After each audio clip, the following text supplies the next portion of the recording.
ॐ भूर्भुवः स्वः सवितुर्वरेण्यं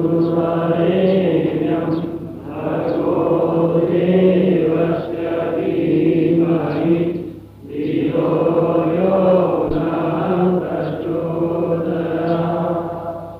देवियों भाई, कैसे मालूम पड़ी अमृत वर्षा हुई? एक तो ख्वाबों की होती है और ख्यालों की होती है। ख्वाबों की दुनिया में और ख्यालों की दुनिया में आध्यात्मिक क्षेत्र के अधिकांश लोग भ्रमते रहते हैं। भ्रमना कहता हूँ, भ्रमना उसे कहता हूँ, कल्पना अपनी मन मर्जी की है, चाहे जो आप करते रहिए, लेकिन कल्पना की वास्तविकता तब है कि जब जीवन में अपना प्रत्यक्ष परिचय देने लगी अमृत वर्षा, जिसका अर्थ होता है स्नेह वर्षा और शक्ति वर्षा। स्नेह वर्षा क्या, शक्ति वर्षा क्या? चलिए आपको हम ये समझाते हैं स्नेह वर्षा क्या हो सकती है और शक्ति वर्षा क्या हो सकती है।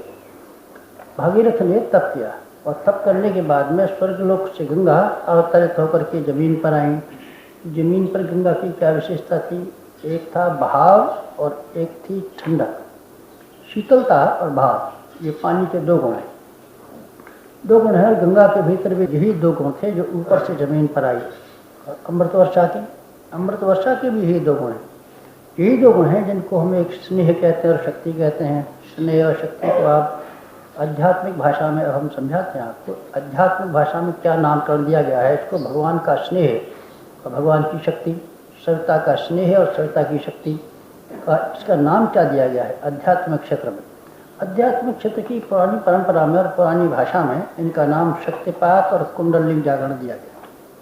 शक्तिपात किसे कहते हैं? शक्तिपात का नाम आप लोगों में से कईयों ने सुना होगा, कईयों ने कुंडलिनी जागरण का नाम भी सुना होगा, पर लोग इसको कुछ समझ नहीं पाए। इसको जादूगरी और चमत्कार में ले जाते हैं। हमारी अकल ऐसी कमज़ोर है कि हम हर आध्यात्मिकता के क्रियाकलाप को भौतिकता के क्षेत्र तक शामिल कर लेते हैं। भगवान की पूजा क्या है? चावल, धूप, दीप, नैवेद्य, अक्षर, जबान से बोलना, लप लप करना, वाणी बनाना, हाथ जोड़ना, पैर छूना, परिक्रमा करना, खत्म। ये तो बेटे स्थूल है, तो ये तो शरीर की क्रिया है। अध्यात्म शरीर तक सीमित नहीं रहता। शरीर से प्रारंभ हो सकता है, लेकिन इसका विकास जो होता है वो हमारे आध्यात्मिक क्षेत्र में, मान्यता के क्षेत्र में, भावना के क्षेत्र में होता है। भावना के क्षेत्र में अगर कोई असर न पड़े तो ये मानना चाहिए केवल क्रिया करते हैं और ये कर्मकांड है। और क्रिया करते और कर्मकांडों के करने से पंडितों का, साधुओं का, बाबा जियों का कोई भला न हो सका तो हमारा कैसे भला हो सकता है? ये सारे के सारा क्षेत्र जब प्रभाव दिखाता है हमारे अंतर क्षेत्र में चला जाता है।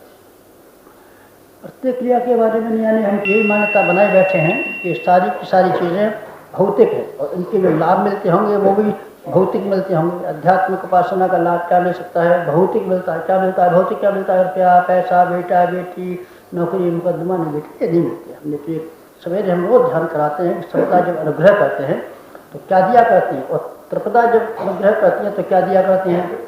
सवेरे के ध्यान में आपको वही व्याख्या समझाते हैं, आध्यात्मिकता की रूपरेखा समझाते हैं। पहले आपको दूसरे कित सिखाएंगे, शक्ति भी देंगे, पर आप समझ तो सकें मूल बात को, तो हम सिखाते हैं। जब त्रिपदा किसी के ऊपर कृपा करती है तो निष्ठा देती है, श्रद्धा देती है, प्रज्ञा देती है। बस बस बस बस बस, बेटा बेटी नहीं देती। बेटा बेटी अपने शरीर से लाइए, दवा दारू कराइए, इलाज कराइए। ये चीज़ें भावनात्मक है, आंतरिक है, अध्यात्मिक। ये चीज़ें अगर मिलेंगी तो आदमी निहाल हो जाएगा। ये चीज़ें मिलेंगी तो आदमी के पास किसी वस्तु के अभाव नहीं रह सकता। हमारा अंतरंग अगर समर्थ होगा, सामर्थ्यवान होगा तो संसार में क्या कमी रह सकती है? प्रकाश हमारे पास होगा तो छाया की क्या कमी रह सकती है? भगवान हमारे पास होगा तो संपदाओं की क्या कमी रह सकती है? तो लोगों ने इसको सबको भौतिक ही मान लिया है। गलती यह होगी, उपासना का सब के सब भौतिक ही मानते चले जाते हैं, लौकिक ही मानते चले जाते हैं, भावनात्मक मानते ही नहीं हैं। शक्तिपात और कुंडलिनी की बात मैं कह रहा था आपसे, लोगों की अकल यहाँ सीमाबद्ध हो जाती है। ये कोई शारीरिक प्रक्रिया है। शारीरिक प्रक्रिया क्या होती है?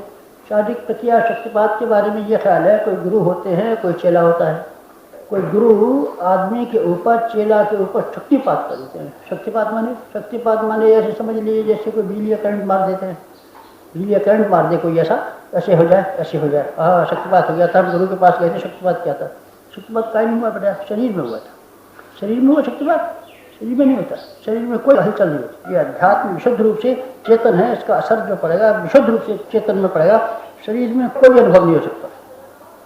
तो ये लोगों ने सकता है शक्तिपात आपकी जो व्याख्या है जैसा आपने सुना है वैसा शक्तिपात तो बेहद सरल है। क्या सरल है? शक्तिपात का मतलब अगर आपने ये ख्याल किया है कि शरीर में कोई करंट मार जाने जैसी हलचल, जादुई हलचल होती है, तो ये तो बहुत ही सरल है। बिजली की बैटरी हमारे सामने रखी है, एक हाथ से हम एक पकड़ लेंगे पोल और आपको तो मालूम भी नहीं पड़ने देंगे, और आपके पैर के नीचे जहाँ आप खड़े होंगे वहाँ जो आसन बिछा होगा उसमें छोटे छोटे तार लगा देंगे, आप उस पर खड़े